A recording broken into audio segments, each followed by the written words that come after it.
Assalamualaikum warahmatullahi wabarakatuh. Perkenalkan, nama saya Ida Desyani dari kelas 12 TAV2 Sekolah SMK Negeri 2 Kebumen. Di sini saya akan menjelaskan materi tentang indikator keberhasilan usaha. Apa itu keberhasilan usaha? Keberhasilan usaha adalah keadaan di mana usaha mengalami peningkatan dari hasil sebelumnya.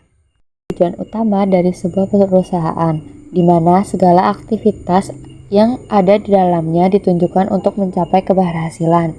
Umumnya, keberhasilan usaha ditunjukkan keadaan yang lebih baik atau unggul daripada masa sebelumnya.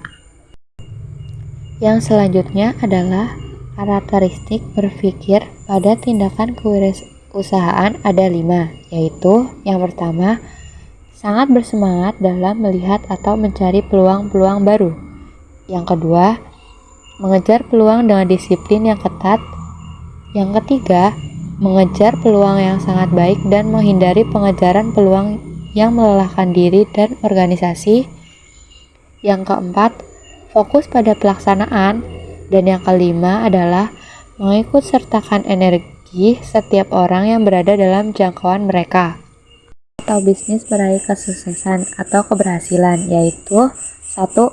Peluang pasar yang baik, 2. Keunggulan persaingan, 3. Kualitas barang atau jasa, 4.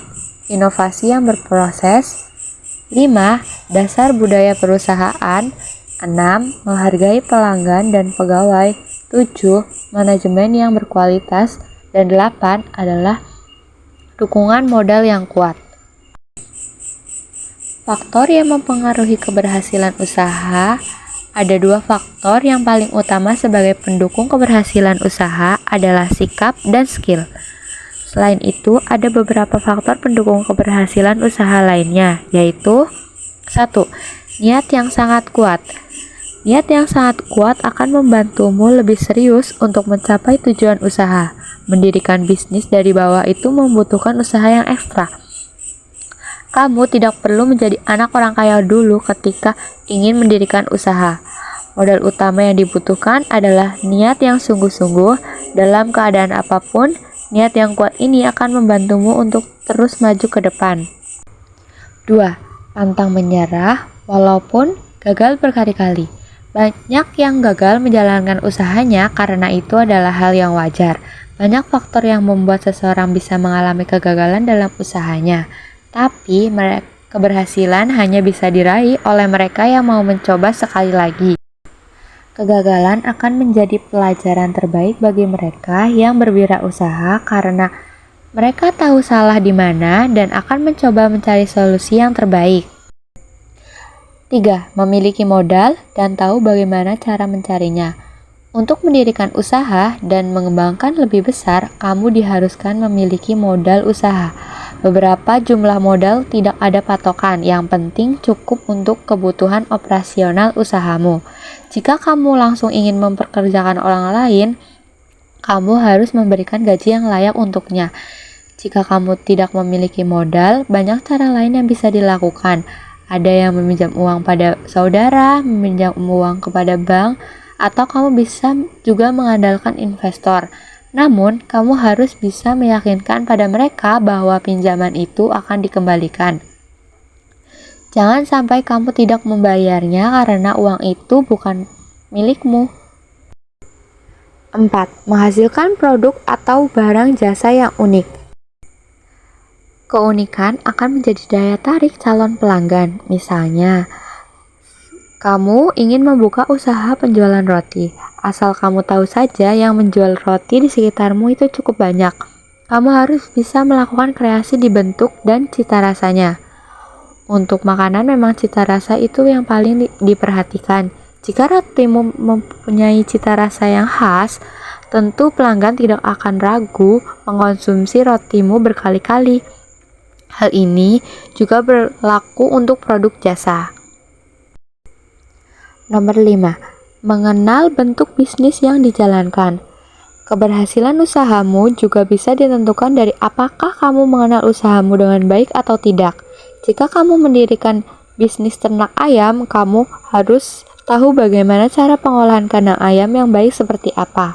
Hal ini sekilas terlihat remeh, tapi rasanya akan sulit menjalankan bisnis yang jauh dari pengetahuanmu. Untuk itulah, banyak yang menyarankan untuk menjalankan bisnis yang di dunianya tidak asing lagi bagimu. Dengan begitu, kamu pasti akan lebih cepat beradaptasi. 6. Mengenal betul target pasarnya.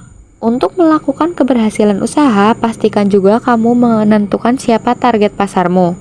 Mulai dari gender, umur, hingga ke hal spesifik lainnya. Misalkan, jika ingin membuka usaha toko buku, target pelanggan adalah mereka yang suka membaca buku. Penentuan target pasar ini dilakukan sebelum kamu mendirikan usaha, dilakukan dengan riset yang memakan waktu tak menentu. Jika kamu mengenal target pasar dengan baik, kamu pun akan mudah melakukan promosi pada orang yang tepat. 7. Networking yang luas. Seperti yang sudah disebutkan di atas, kamu tidak bisa mendirikan sebuah usaha seorang diri. Pastikan kamu membutuhkan orang yang bisa membantumu. Untuk itulah, kamu memerlukan koneksi yang luas agar mengembangkan bisnismu dengan baik. 8. Melakukan promosi yang tepat sasaran. Promosi yang tepat sasaran ini maksudnya adalah ketika kamu melakukan promosi pada orang yang tepat. Contoh sederhananya saja, jika kamu menggunakan promosi endorsement selebgram, kamu harus memastikan bahwa selebgram itu ada hubungannya dengan produk, barang, dan jasa yang kamu tawarkan. 9. Terus melakukan inovasi. Usaha yang bertahan lama adalah usaha yang terus melakukan inovasi. Inovasi dibutuhkan karena zaman semakin berkembang. Kompetitor juga pasti melakukan inovasi. Selain itu, pelanggan mudah bosan. 10. Disiplin. Kedisiplinan juga menjadi salah satu faktor pendukung yang menentukan keberhasilan usaha. Agar berhasil dalam kehidupan, kamu harus bisa mengubah kebiasaan kamu yang sebelumnya tidak disiplin menjadi disiplin. Jadikan itu sebagai budaya kerja. 11. Memiliki rencana bisnis. Agar lebih mudah mencapai tujuan, tentukan faktor perencanaan juga memiliki andil di dalamnya. Jadi, pastikan kamu telah membuat rencana yang jelas dan rasional. Untuk mempermudah tercapainya tujuan tersebut, cobalah buat rencana yang terbagi ke dalam rencana jangka pendek, menengah, dan panjang. Seperti itulah faktor-faktor yang mempengaruhi kesuksesan suatu usaha. Uangmu mungkin akan hilang begitu saja, dan kamu harus memulai semua dari nol lagi. Namun, selama kamu ingin bangkit, kamu pasti bisa bangkit. Sekian yang dapat saya sampaikan. Selebihnya mohon maaf jika ada salah kata. Wassalamualaikum warahmatullahi wabarakatuh. Sampai jumpa lain waktu. See you.